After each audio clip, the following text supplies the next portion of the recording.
Hello guys, how's it going? Let me expand this real quick. Okay, hold on, let me get to where we're supposed to be here. All right, so last time we talked about the Mesopotamians. You guys watched the video on the Epic of Gilgamesh, pretty cool stuff. All right, so today we're going to talk about, very briefly, the Akkadian Empire, right? And so we're going to talk about King Sargon and Hammurabi and Hammurabi's Code of Law. So the Akkadian Empire, they began around 2330 BCE. That's like an estimate. Some historians will argue that it's a little bit sooner or later. It just depends on who you read or who you talk to. Okay, so Sumer, if you remember, is kind of here, and it only kind of got about this big, okay? Akkad is going to take over, and it's going to expand the empire all the way over here, what's in light green. So very impressive. It's located on the banks of the Euphrates River. So the Euphrates River is here. I know it's not labeled. And then the Tigris River is this one here, running along the top. So Sargon is the king that kind of founds this empire, and he expands it. It goes past the Tigris and Euphrates. It's going to stretch to the Persian Gulf, right, which you see down here, right, the Persian Gulf, east of the Mediterranean. So they're talking about this here, right? And this is modern-day Turkey, not the lunch meat, the place, right? Back then it was called Asia Minor. Okay, so this is modern-day Turkey. And, of course, here's the Mediterranean Sea. Very, very important waterway. We're going to talk about it a lot as we go through this course. All right, so Sargon. He's extremely intelligent. He's a military tactician and strategist. He's very good at this. He knows how to take over territory. And in a lot of ways, he's very brutish or ruthless. He does what he needs to do to maintain power and to gain power, which we'll see a lot of these kings and queens and emperors and pharaohs. They're going to do what's necessary to maintain their power. Okay, so under him, he has a massive army. They're trained, there's leadership, there's discipline, and that's going to allow him to kind of expand into the city-states in Sumer and take them over. And so he conquers these city-states one by one, and as he's doing this, he's uniting them under his umbrella, Akkad, or the Akkadian Empire. Okay, his empire is considered the first empire. I know you weren't in class, so you didn't see my image of what's the difference between a city-state and an empire. So a city-state, if I took a big circle of land and then I'm going to divide it up like pie, right? Each piece of pie would have one king that's in charge of it. It's all the same territory, but there's multiple kings maintaining just a certain part of that territory. When we get to empire, it's the whole pie. We're not going to chop it up. We're just going to eat it for ourselves. And so it's the entire empire is ruled by one dude, mainly dude. Eventually we'll get some girls in there. Okay. So that's the difference between a city-state and an empire. So when he does this, all of the valuable resources, the trading routes, the connections, it's all kind of consolidated into his pocket, right? He has control of it. He's the one that's amassing the power and wealth, not multiple kings that he has to work with. All right, so there's He-Man for you. I was born in the 80s, so we watched He-Man.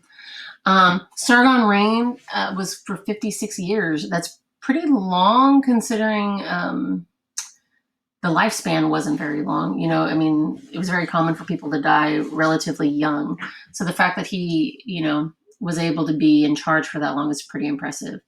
But in the grand scheme of things, we're going to see that the Akkadian Empire in itself didn't last very long. And like all great leaders, when he dies, it's just going to fall into disarray, just disorder, chaos. A lot of outside invaders are going to be coming in and just taking pieces and just chipping away at the empire that he built up. This is also very common. We're going to see it over and over again. We're going to get great leaders, and then their predecessors, those that are the people that come after them, just aren't as good as they were. So the empires typically will fall, or they evolve into something else. Okay. So the Akkadian Empire that ruled over Mesopotamia only lasted about 142 years. Again, that number, some people will add more or a little less. In the grand scheme of things, this empire didn't last very long. Not, when we get to some of the other empires, they're going to last 500 years, 1200 years. Like, they're just going to stay around for a long time. But the Akkadians don't. Okay, but in the 142 years, they built an impressive empire. We had a lot of architecture, agriculture, a lot of boats. They were traveling the waterways. They were making those connections. So very impressive what they were able to accomplish in just a short period of time. So now we get Hammurabi. This is around 1790 BC. He's considered a Babylonian king. So what we're going to see is the Sumerians transition to Akkadians, and then they become Babylonians. Okay, so it's the same territory, but we change the names, right? So that's what's going down, right? So he's going to conquer most of Mesopotamia. Let me go to the video here. Oh. Come on. The ancient empire that yada yada yada was super cool and stuff. Turns out it went from podunk city-state to greatest empire in the world and back again in like 50 years. Welcome to the Bronze Age. Enjoy it while it lasts, because there's not nearly enough information from this era for me to come back this far again. At the time of recording, every video I've made is fit between the end of the Roman Republic and the 70s. Well, Hammurabi's Babylon was about as old to, say, Nero as Nero is to us. We're not even talking about the beginning of history here either. Ur was as old to Hammurabi as Hammurabi was to Nero. But we're definitely far enough back that thorough biographies from the time period are scarce, to put it lightly. But we got this one. The year is 1792 BC. Maybe, depends who you ask. And mighty Babylon is completely insignificant, being one of many little city-states founded by the Amorites who'd wandered in from the west and were considered nothing more than moseying barbarians. Of course, this was back in the day when anyone more than a couple hundred miles away may as well have had antennae, but still, the Babylonians were nobodies. So when Hammurabi spent the first couple decades of his reign bolstering the city's defenses, and his neighbors asked, "Hey, what you doing over there, Hammurabi?" And he said, "Oh, nothing, don't worry about it." They evidently believed him. But regional powerhouse Elam is sacking cities and trying to take over lower Mesopotamia. Well, they know better than to take on everybody in a fair fight, so they try to get Babylon to square off with the city-state of Larsa. But wouldn't you know it, they both passed their perception checks and decide it's time to teach Elam a lesson. Well, all that military preparation panned out, but Babylon had to do most of the work, which Hammurabi was not too happy about. So what does he do? He marches south on his former allies with the help of some new allies. But then his new allies, well, their cities are thrown into unrest because all their soldiers are down south helping Hammurabi. So Hammurabi looks north and says, "Here, let me help you with that." While his approach was slightly more savvy than, "We're marching east until we hit the sunrise!" The idea was similar. He had all of Mesopotamia bowing down to him in no time. And one advantage to spending time not chasing the edge of the world meant that he got to do some kingly things with his new empire, even if he missed the opportunity to name 20 cities after himself. Instead, he got to deal with floods, amend calendars, manage livestock, and all the wonderful quotidian duties of a king that were probably more important to the average Babylonian than the conquest of distant city-state number 35. And I should probably introduce the elephant in the room and the real reason you know his name, Hammurabi's Code. In all honesty, its significance is mostly lost on me. It's certainly extensive. Everybody knew exactly what to do if they gave their child to a nurse but she let it die by nursing someone else's kid at the same time, or if a surgeon had an unsuccessful surgery, or some kid said, "You're not my real dad." And the answer was bodily mutilation. It also influenced Babylonian law for centuries. Even after the city was sacked by one people group and traded to another, they changed very little of Hammurabi's laws, revering him as a model ruler and, in some cases, a deity.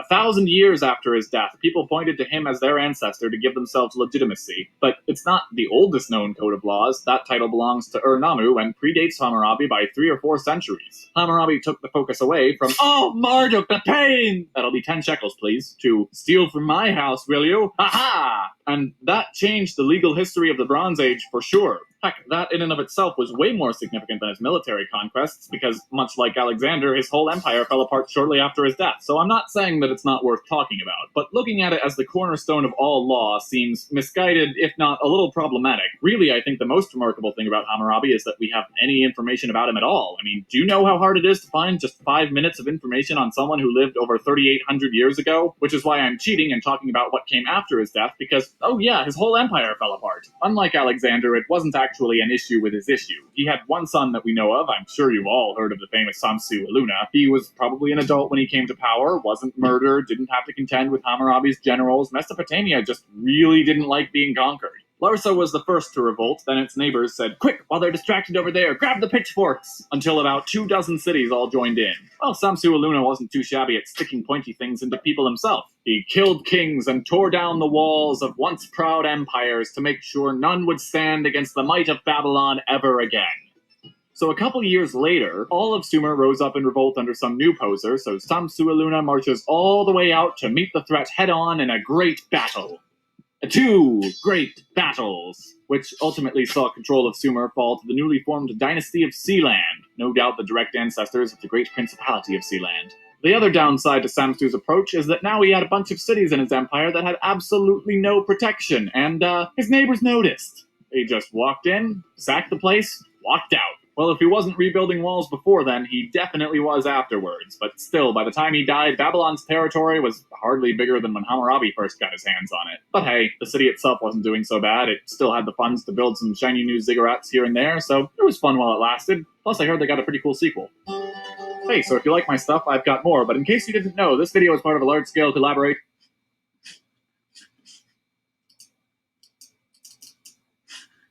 All right, let's go back to this.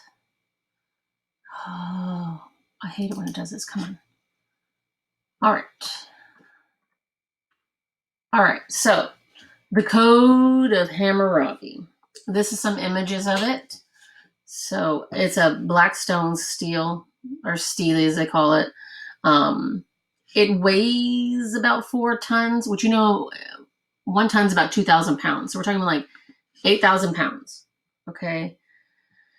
The stone that it's made out of is called dorite. And the thing about dorite is extremely hard. Okay. It's very, very durable. Obviously, this is pretty good condition, right? It lasts a long time and it's very difficult to carve into. So the fact that they're actually carving this stuff, right? 282 laws, right? Into this thing is very impressive. Okay. And this is in cuneiform. I think I had mentioned that before. Okay. So this part here, from here to here is about 2.5 feet tall. And so here's a close-up image. This is Shamus. I put it here. Shamus, you saw him in the video of the Epic of Gilgamesh, right? Gilgamesh and Enkidu, they elicit the help of Shamus. Shamus is the god of justice. Okay, so I guess Hammurabi could have just put himself at the top, but what better way to legitimize this law than to have the god of justice bestowing the staff to him? And these were placed, there was hundreds of them, just placed throughout the empire. And the idea is, you can read cuneiform, these are the laws, they're on open display.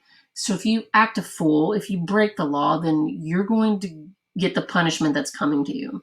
It was this idea that we need to make it well known throughout the land, and we need to post them up everywhere so that people are constantly reminded on how they should behave. So God of Justice is giving power to Hammurabi to enforce these laws. Okay, so from here to here, it's about 2.5 feet, and then from here down, it's a little over 7 feet. So they were impressive, right? 9.5 feet tall, jutting up, right? This black, beautiful color here. And then you see all the writing is just wrapped around the whole entire thing, right? Crazy eyes. What else can I tell you about it?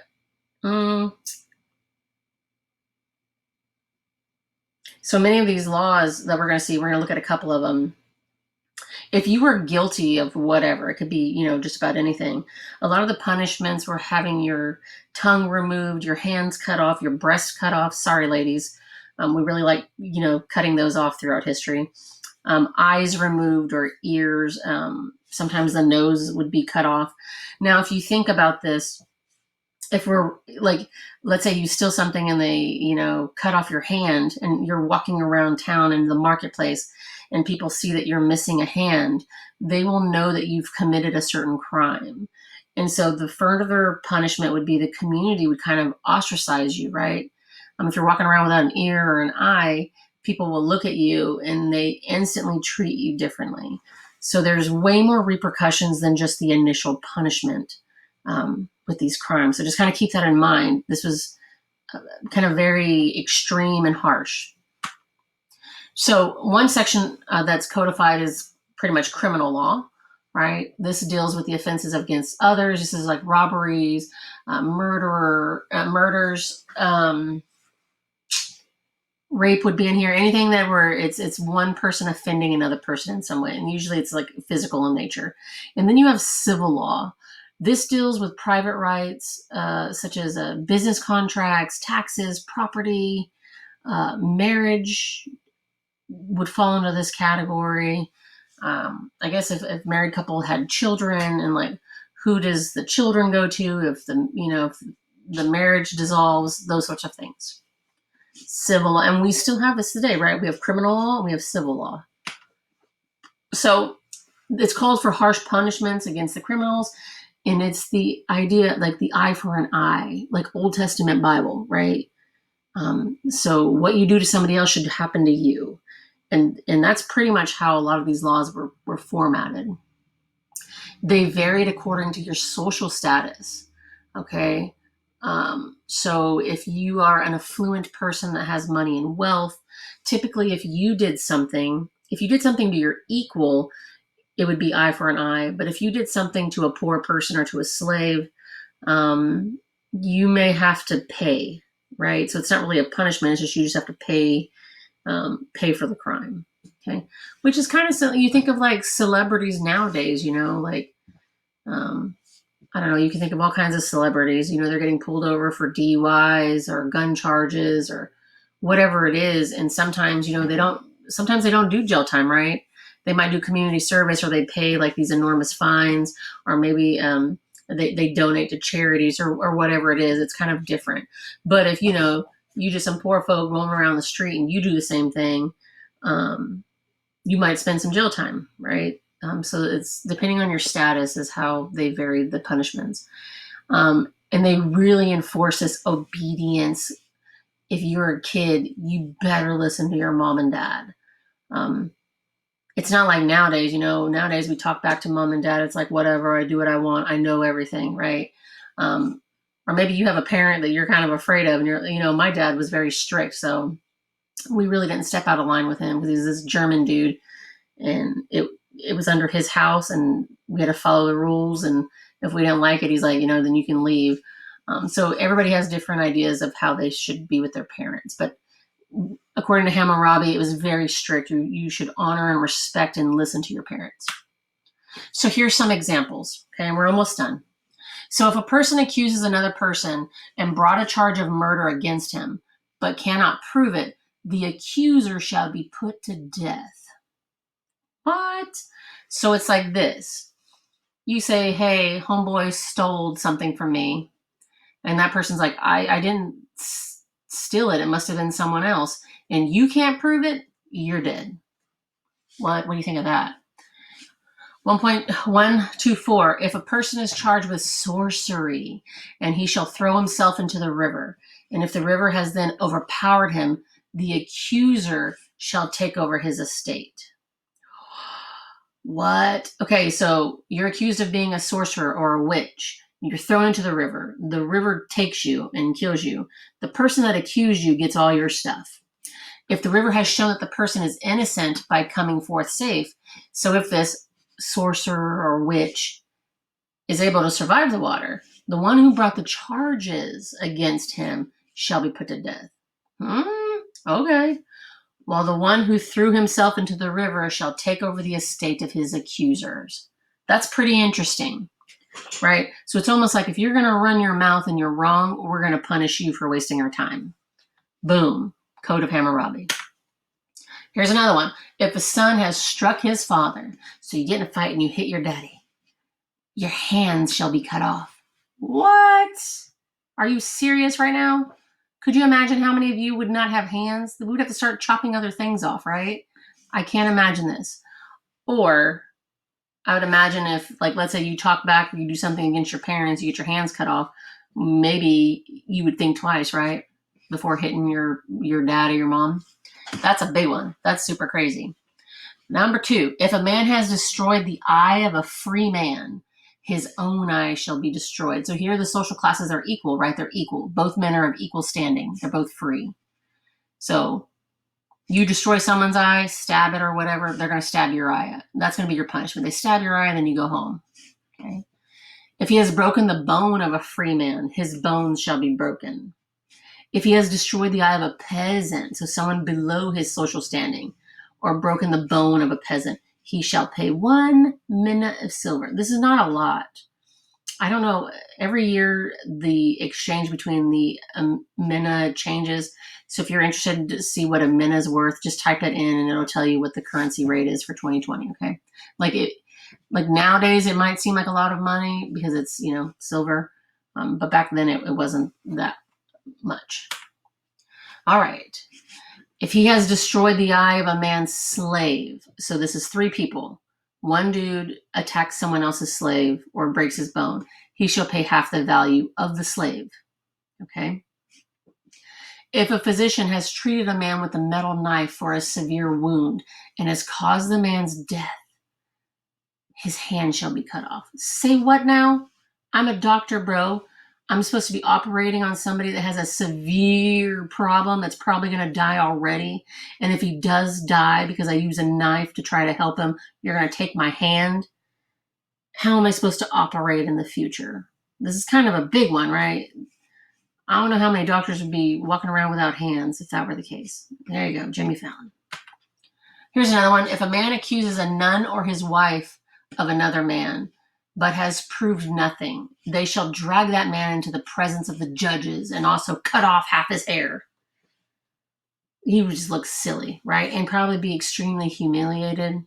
And this is accusing a nun or another person's wife of anything, of being unladylike, if you will, or ungodly. Like if a nun's like drinking it up and partying or whatever, somebody might accuse her of being ungodly, if you will. Or if if a person's wife, if a man's wife is acting out, and kind of flirting with other men, if they can't prove it, then whoever brings forth those charges, right, gets drugged through the streets and his hair cut off. If a woman was not careful, but was a gadabat, this is kind of like a floozy. She's playing around. She's doing stuff she's not supposed to be doing, maybe socializing with girls, like going out with the girls and shopping or whatever. And she's neglecting her house and she humiliates her husband. So she talks back to her husband. They shall throw the woman into the river. Of course, a lot of people didn't necessarily know how to swim, so this was probably death. Okay, so here's just a couple of examples, okay? And there's plenty more. If you have any comments, questions, or concerns, please let me know in Google Classroom. And the assignment. You have to, and I don't have the Google Doc with me because I have to take the Word document and convert it. I haven't done that yet because we didn't have school today, so I wasn't able to do it. But what I want you to do is just read the instructions on the first page, and you have to create your own 5 laws, okay? So it's kind of like, if a person commits this kind of crime, then this is the punishment they'll have to face. And kind of make sure it makes sense, okay? You can create any law that you want to, any punishment that you want to. I'm going to be the only one reading it. So please have fun with it. Have a great day. And next time we're going to start Egypt. All right, peace. I'm out.